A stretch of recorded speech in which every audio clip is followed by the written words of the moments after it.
Hello, everyone. Welcome to this episode of SBJ Live. I'm Dan Kaufman with Sports Business Journal. This is Youth Movement, examining the state of youth sports in 2024.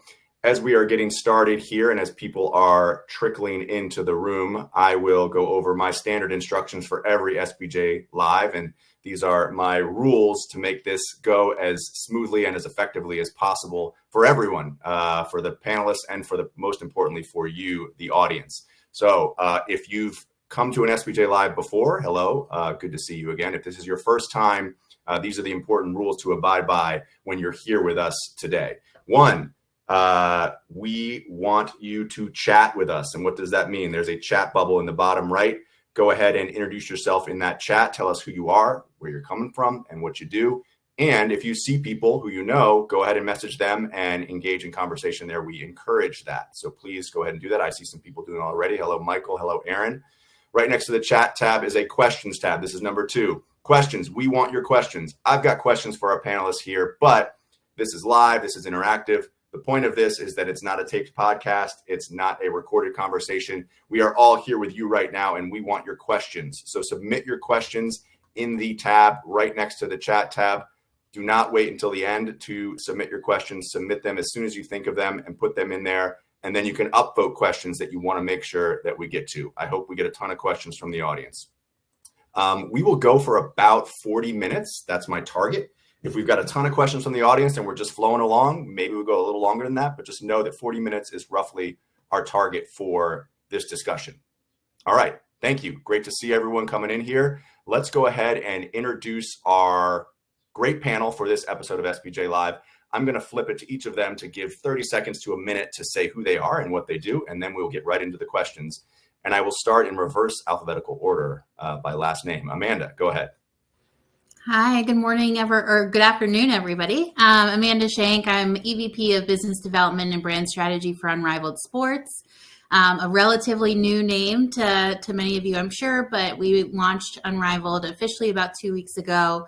We are the youth sports portfolio of Josh Harris, David Blitzer, and the Turnin Group. Currently, we have Ripken Baseball, Cooperstown All-Star Village, Forever Lawn Sports Complex at the Pro Football Hall of Fame Village, an action sports company with Sean White, a little bit of everything. And as of this morning, YTH Sports, which is our first soccer investment. So very excited to talk to everybody today.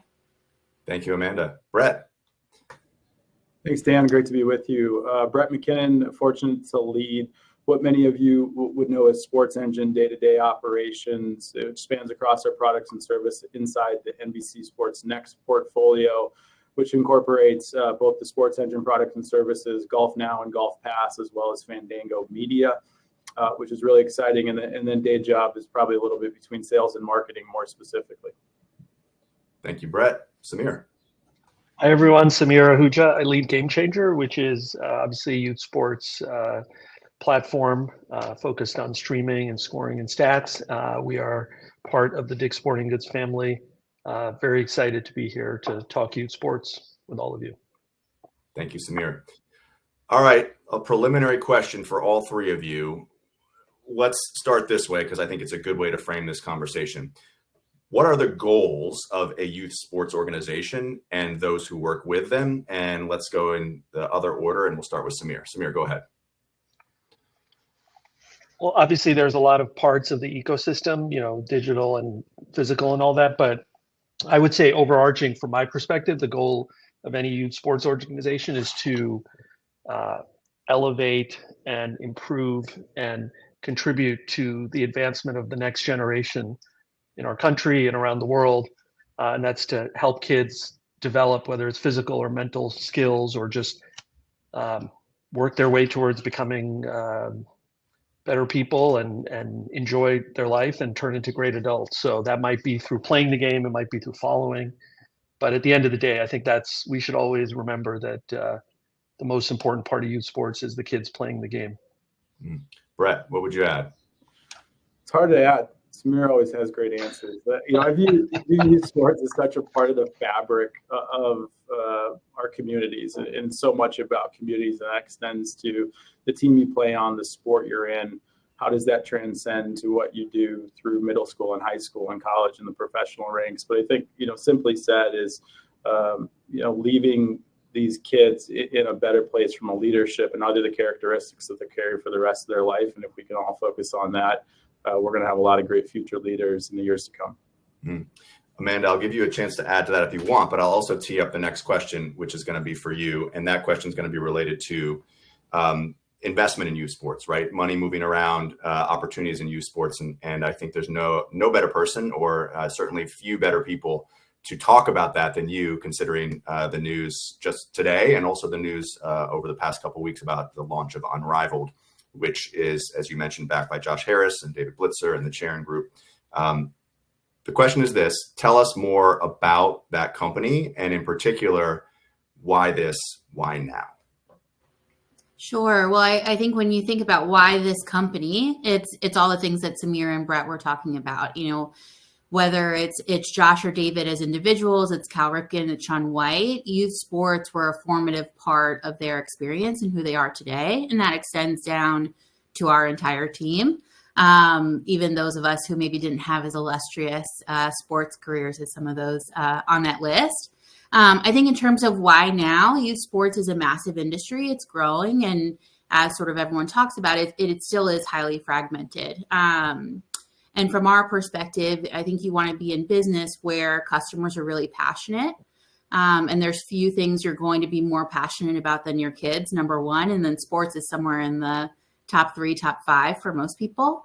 So this is really an opportunity to be at the intersection of both of those things. Amanda, what are your goals for your position at Unrivaled over the next 6 months and then over the next 18 months? Yeah, in terms of the next 6 months, it's really how do we grow and scale this youth sports portfolio, but also diversify our programming.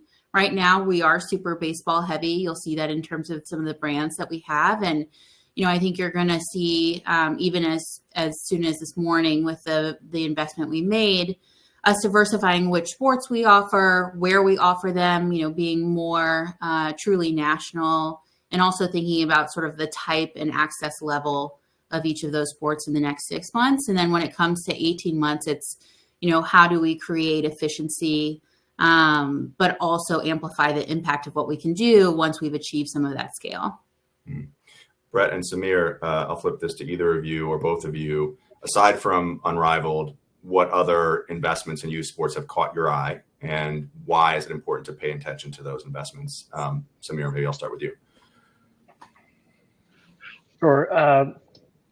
We are, of course, given what GameChanger does, we've been watching and obviously supportive of all of the pretty significant investments in capturing game content in youth. There's tens of millions of games, as we know, and everyone from traditional or sort of original companies focused on league registration, to companies focused on high schools, to companies focused on coaching and performance, many have made investments in capturing streams of video from the games themselves.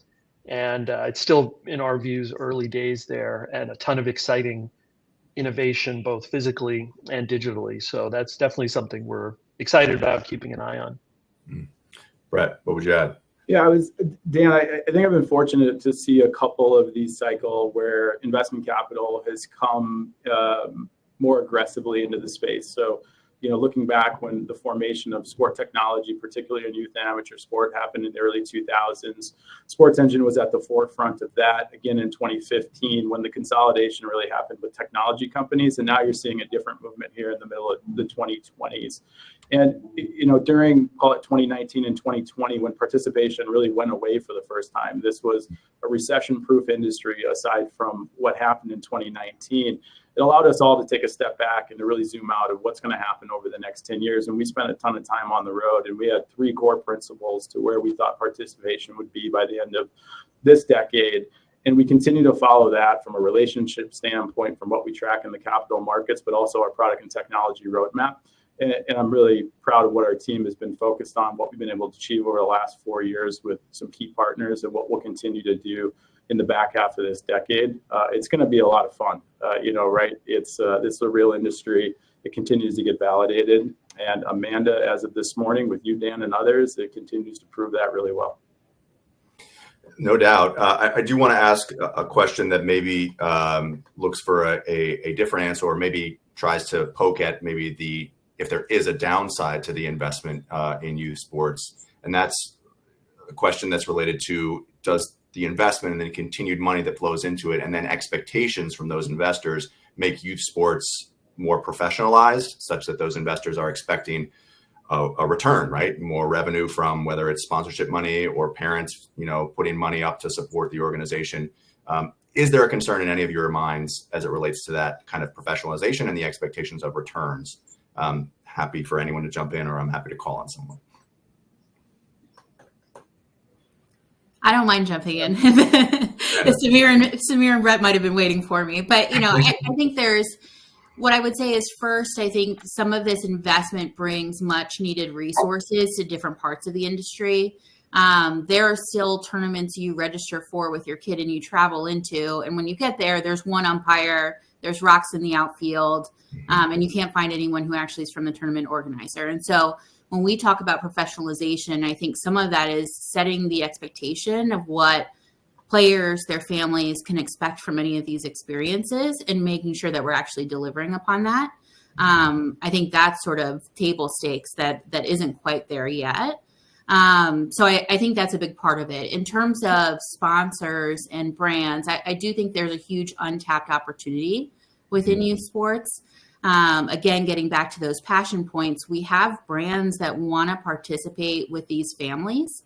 Oftentimes brand decision makers now are youth sports parents, so they get it. They see what the opportunity is, but there's really no sort of turnkey way to access it because it is truly national and there's so many mom and pop operators. And so I think that's where a platform like ours comes in and provides something to a brand in terms of being able to tap into, 2 million families without as much of that labor that maybe existed prior.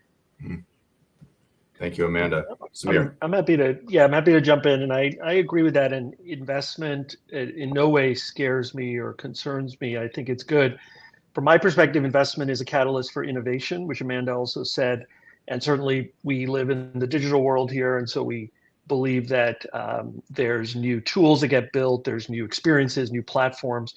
And then perhaps implicit in the question, I think innovation leads to more accessibility because technology is fundamentally deflationary and can reduce costs. And I think a reduction of costs can allow for more accessibility, more participation. I would guess and believe that everyone on this call, panelist or guest, wants more participation, believes in the power of participation of youth sports. And so we think the innovation, lower costs, means more kids will keep playing and get all the associated benefits out of that. Great answers from both of you. Brett, feel free to chime in, and I'm going to look at some of the audience questions while you do that, because there's some good ones here on investment that we'll get to in momentarily. Yeah, I think there's the side of the professionalism that we may or may not get to in terms of specialization and other conversations around the availability of programming, and there's a lot of investment happening there, which is really positive. On the other side of professionalism, Amanda talked about it, is and I think both her and Samir talked about it, was it will spur innovation that will spur better experiences for an industry that's very volunteer-based in many respects. And creating better experiences for the volunteers puts more volunteers and parents on fields and in pools and on courts with kids, giving them that great experience. And we have to lower the barrier for them and provide a better experience. And so I think if we can look at it in the positive light with the glass half full, that investment is going to spur us all to continue to create better experiences for volunteers or non-volunteers, and look at a couple of these hero personas in youth sports. One, Amanda referenced, referees. This is a big thing we have to talk about. I think it's a big opportunity to improve those experiences and continue to facilitate more participation in those that are volunteering. And the outcome maybe is more cool jobs in youth sports, which would be a great outcome for all of us. Great questions from the audience here that I'm going to get to. There's a couple of them that I think I'm going to kind of tie together. One comes from Joe Battaglia. Joe's question is, money has been flowing into registration, management software, and live streaming. What do you see as maybe the next frontier in youth sports investment? And then Marty Fox has a question. As the youth sports industry matures, do you anticipate consolidation happening horizontally or vertically? Amanda, can I flip it to you? Feel free to pass to another panelist if you like as well. Sure. Well, I'll answer the first part, and I think we're part of this phenomenon is really in content itself.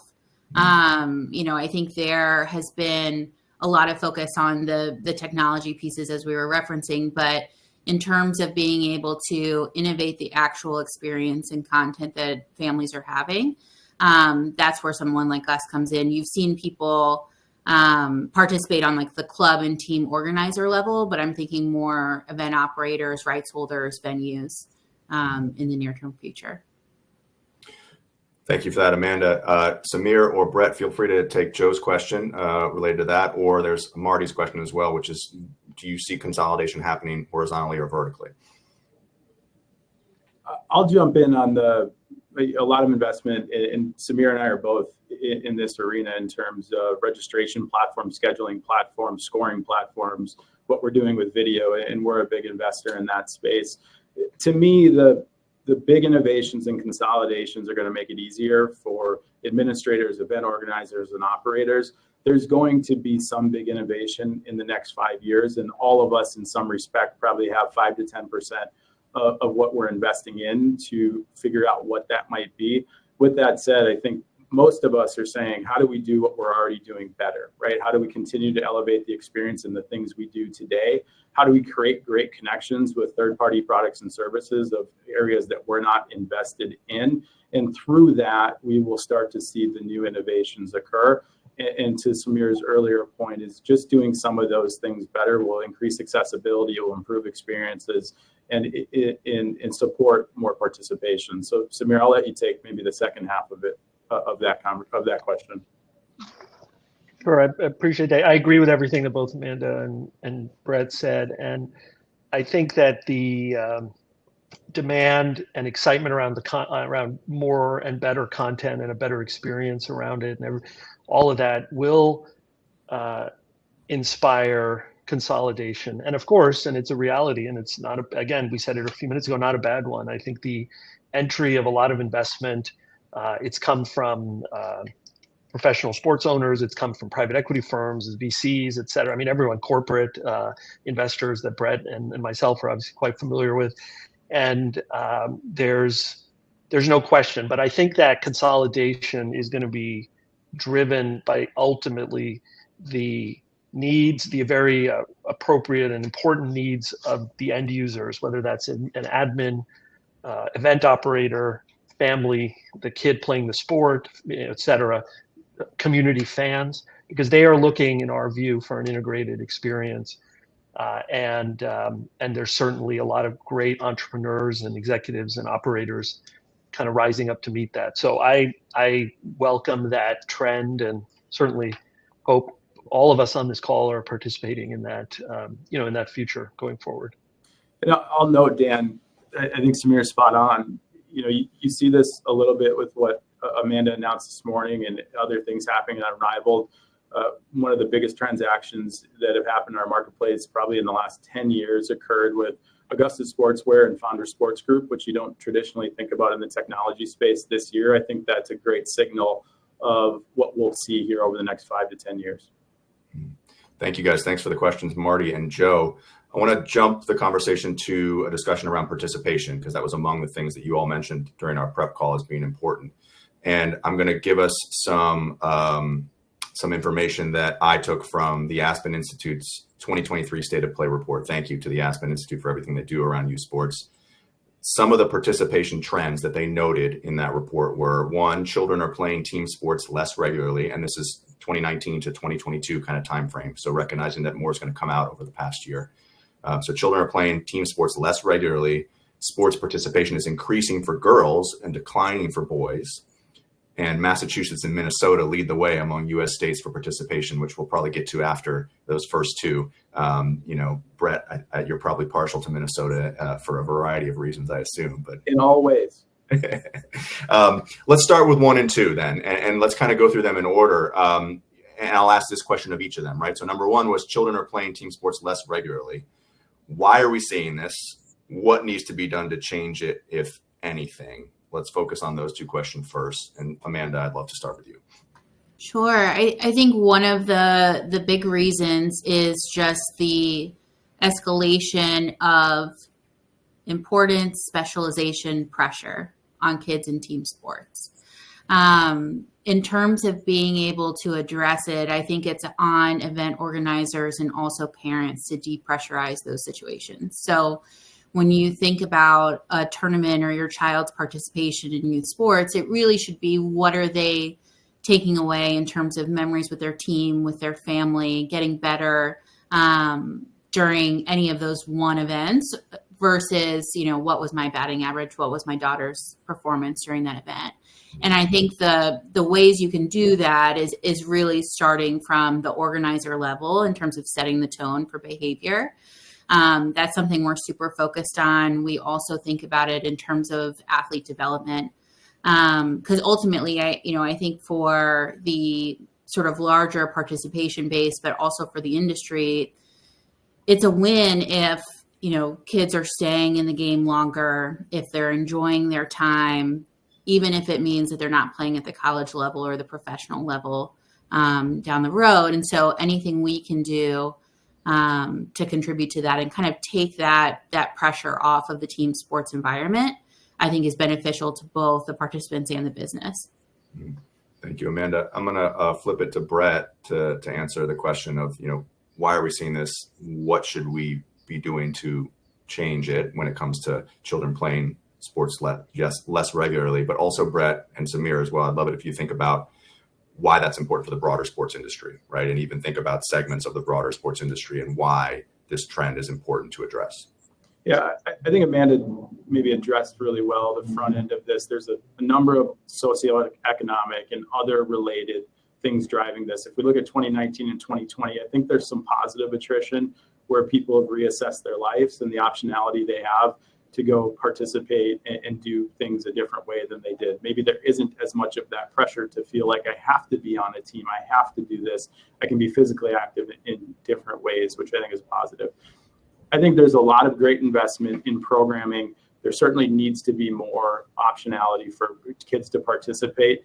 That range from 6 to 12 is certainly something to watch, and then 12 and after.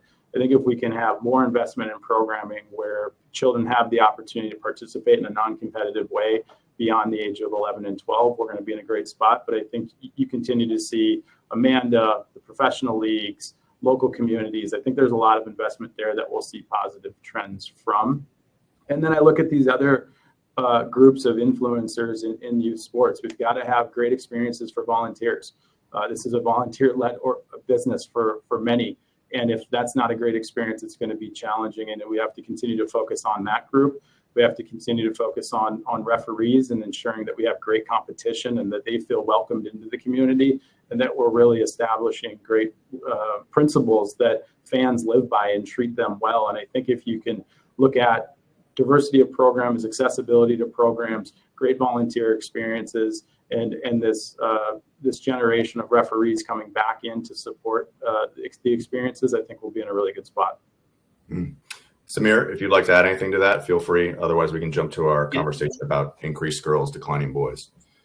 Just really quick, because I agree with all that. I understand that there are these reasons that we all talk about in the press around declining participation, and many are societal problems to address. But there's also another one, which is there's just a lot of other exciting things to do. Everyone holds a supercomputer in their hands. There's just a lot of fun things to do on it. So it isn't just a problem with the industry. It is competitive entertainment and activities. And so it's back to whether it's digital or physical innovation to make this a youth sports and the Monday to Sunday experience as gratifying and exciting for everyone involved in the industry. I think it inspires more and more participation. Well said. let's talk about number 2, which is sports participation increasing for girls but declining for boys, again, from the Aspen Institute's 2023 State of Play report. Samir, I'm going to stick with you, and I'm going to go back around and give Amanda the last word on this one. Why are we seeing this? What needs to be done, if anything, to change it? This one, again, has a positive and a negative aspect to it. We are like everyone else at all levels of play, and it's been so exciting to see, so excited about the dramatic growth and attention around women's sports at all levels. Obviously, there's a lot of excitement around college basketball recently.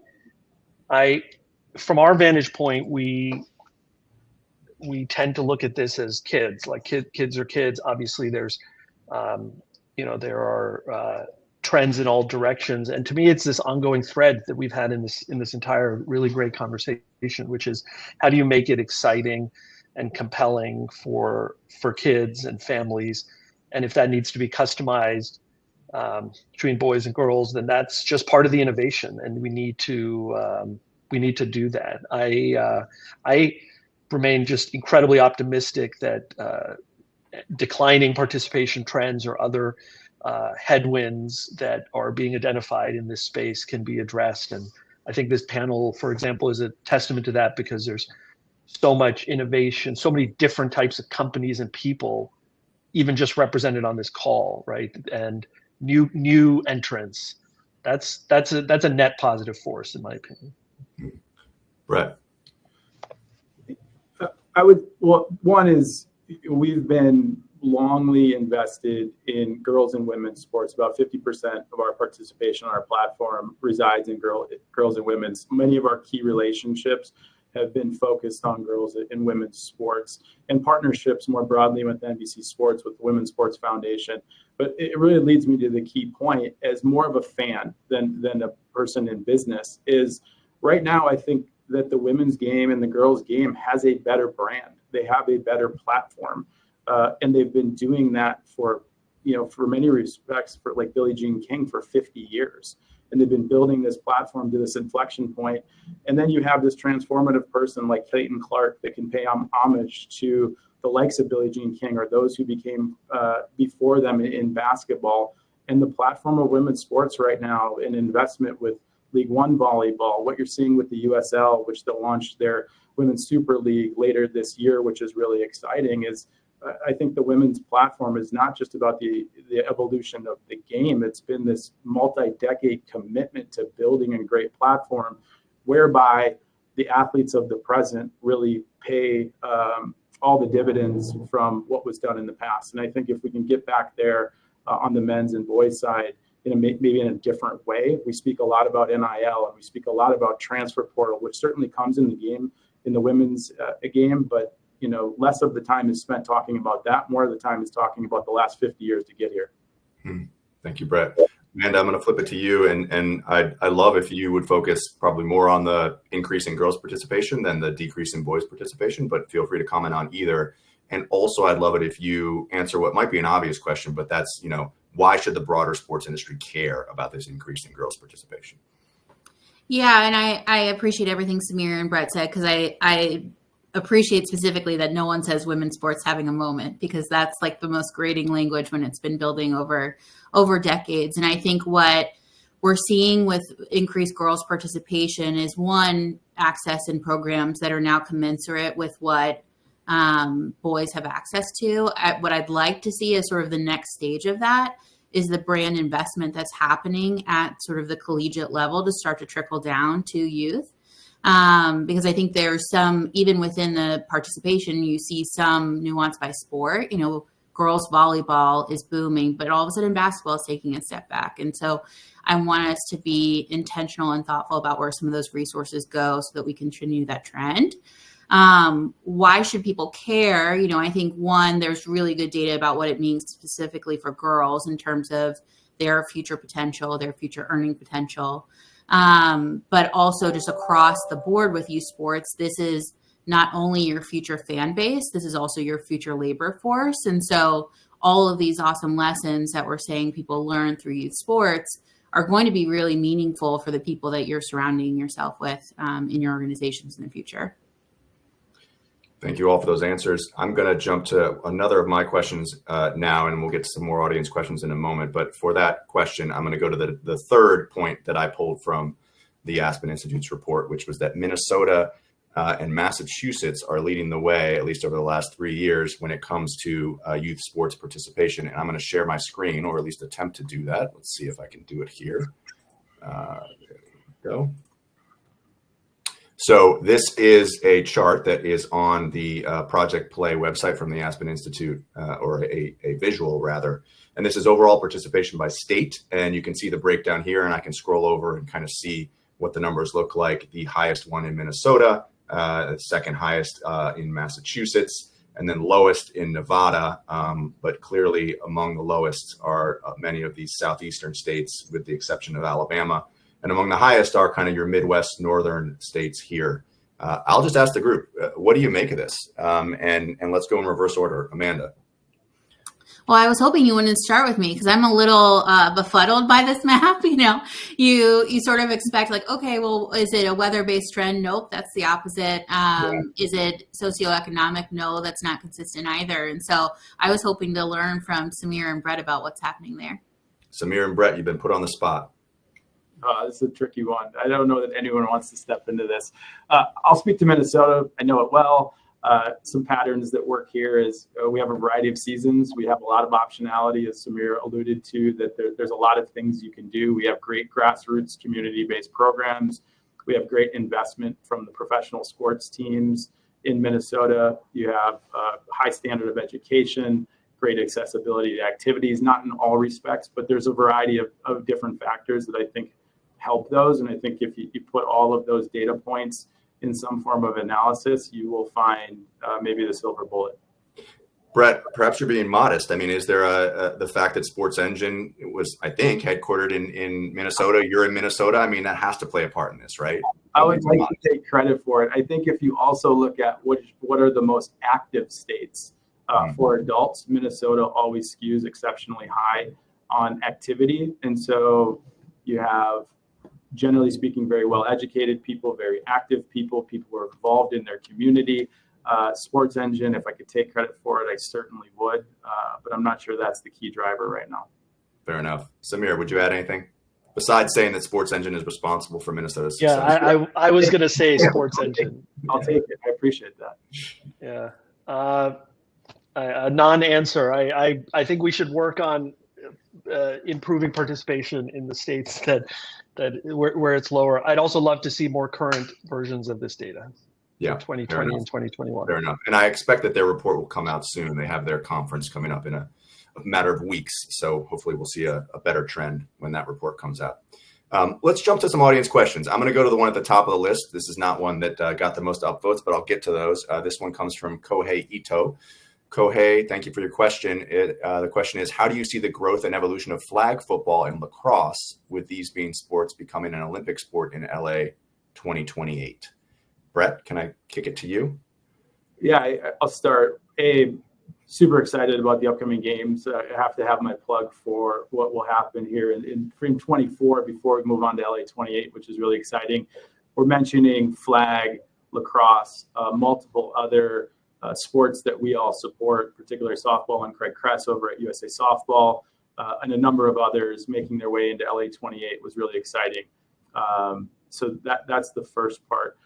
Flag has a global strategy. There's a number outside of NFL Flag. There's other operators in the space that are doing exceptionally well. It skews very well to boys and girls, which is great. And so I think we're going to see, we'll continue to see big investment, big tailwinds, big participation growth inside of Flag.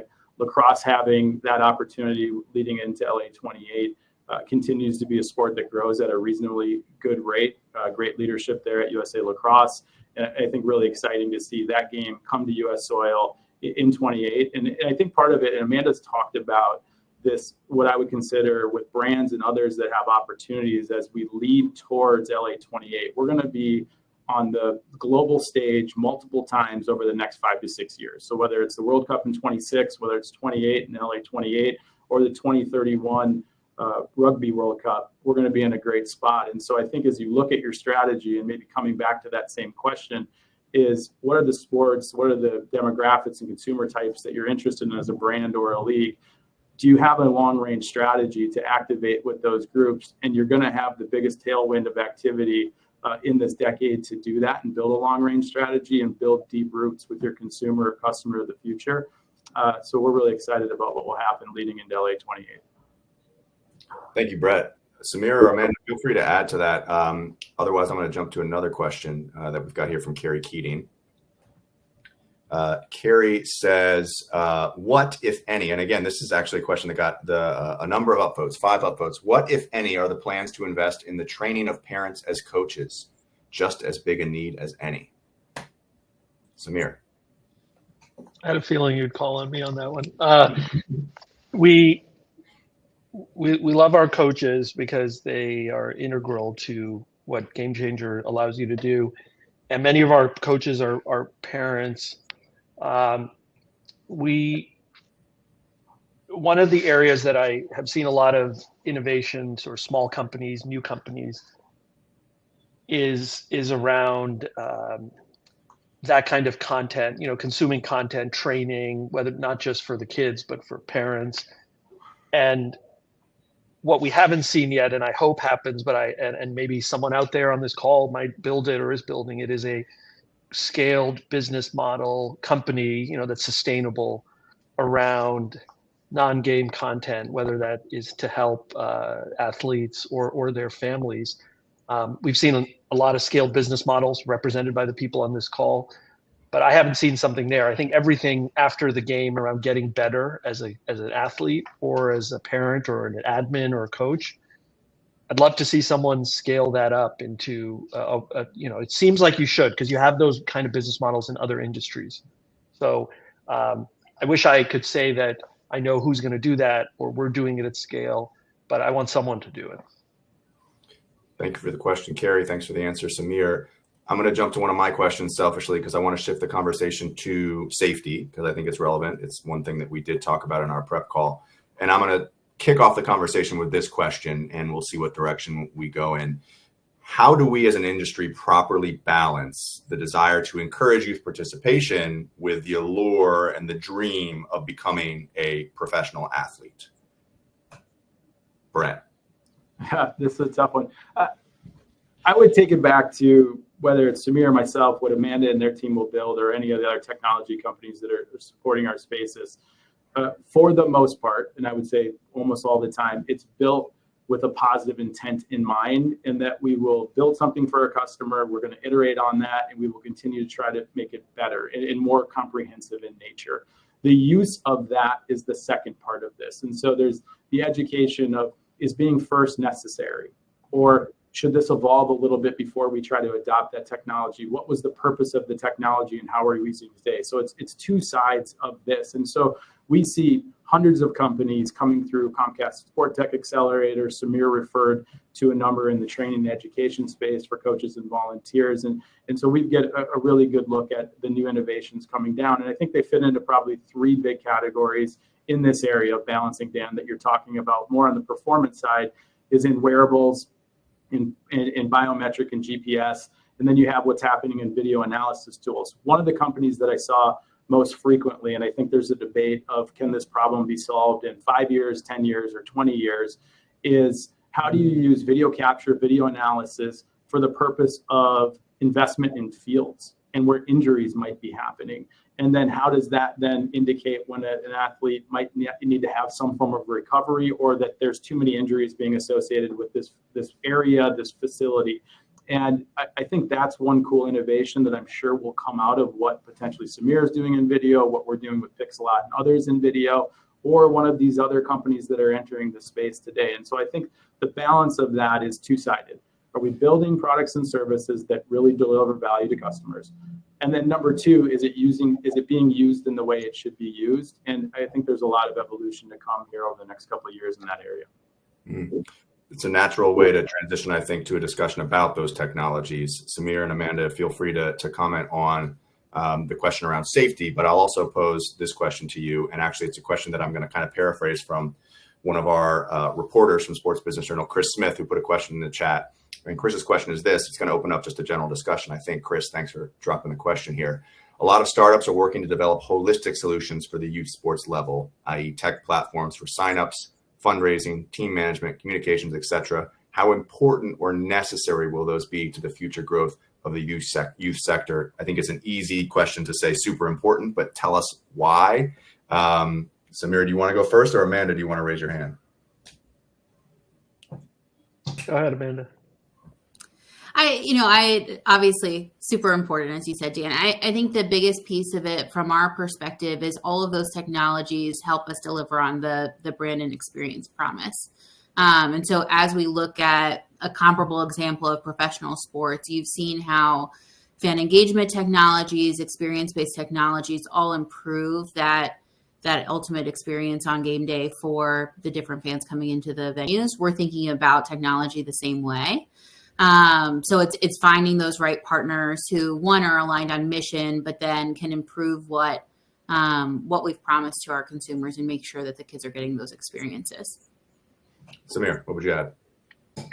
Not much to add, because I agree. We have an internal saying for the coaches that we support, right? Coach more, manage less. More tools means you can do the core job you're there to do, whether you're a volunteer or not, which is to help the kids. And maybe your core job as a parent is to be at the game or support the game or talk to them about it or whatnot, or encourage them. And of course, at the end of the day, kids are there to play and learn. So we continue to believe that technology can be additive and supportive, and kind of like they say about AI, which I'm a supporter of, is just makes everyone more human, I think. You did the transition for me, Samir. I was going to pitch the AI question to you. So let's stick with you. What is the opportunity for AI within sports, within youth sports, excuse me, and how important is that role, and where do you see it going? We're very bullish on it, not because it makes for a good headline, and there's certainly a lot of headlines across the world around it. And so to validate that we're truly bullish about it, the thing we care about is focused on streaming and game content is computer vision, which is how the cars drive themselves, because they see the world outside in front of them or around them and make decisions based on that. So we love the notion of being able to point a device at a field, a court, a diamond, etc., and generate all of the value that a coach or a fan, a parent, grandparent would want to get. The ability to do that technologically exists, and the constraints around compression and uploading of video and bandwidth constraints and what devices you can use and all other constraints are actually mostly being solved by people outside of sports, by big tech type companies and the Apples of the world, et cetera. So us, and I think everyone on this call, others are going to sort of piggyback on that innovation.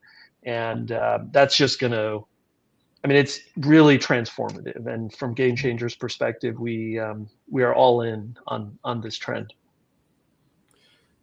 I am going to leave the audience with actionable insights, which is a somewhat new trend that we're trying to start on SBJ Live here. And so we're going to get actionable insights from each of our panelists in just a moment as we close this out. But to the audience, real quickly, a message. First of all, thank you for being here with us. Thank you for your questions. Thank you for your engagement. An incredible amount of questions and great chat going on that I've seen. So thank you for that. If we didn't get to your questions, I'm going to drop my email in the chat here, and you can send me your question if you'd like us to do our best to answer it.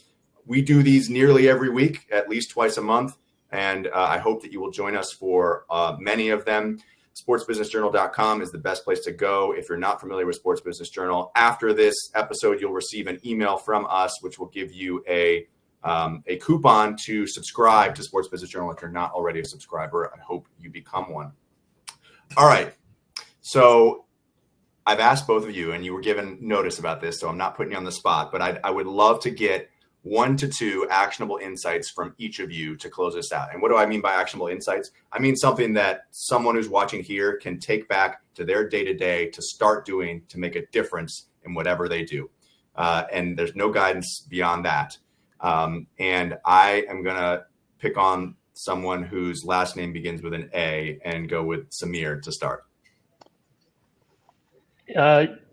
your customers and a broad group of people around you collectively know more than you do.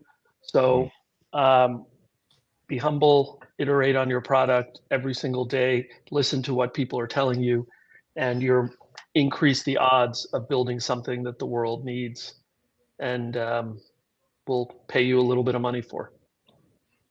Brett. I'll take it one layer down from there is, when you go back to your day is, do we have a 3 to 5 year plan that involves youth sports? And is it focused on where you think you can make the biggest impact? I think this group is all much more than glass half full. Everyone here is exceptionally optimistic about where we're going to land, and we want you to join with us. And so figure out how you help us. And at the end of it, I think we're going to have participation in a great spot. We're going to have better experiences, but it's going to require all of us. So let's figure out where we can all make the biggest difference. Amanda, the last word is yours. Yeah, I was thinking about if you're in youth sports already and if you're not. And I would say if you are, be fanatical about that customer experience. That's been the secret sauce in professional sports for so long. So it should be applied to the youth sports venue in the same way. You can control what's on the field, but you can control everything that happens off of it.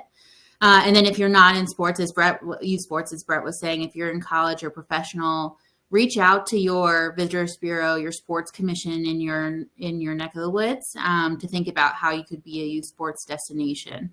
There's a lot of people doing work probably in your backyard that you don't know about. Amanda, Brett, Samir, thank you so much for your time. We could not do these without you. To the audience, thank you for being here. I'm Dan Kaufman with Sports Business Journal. Have a great day. Thank you. Thanks, Dan.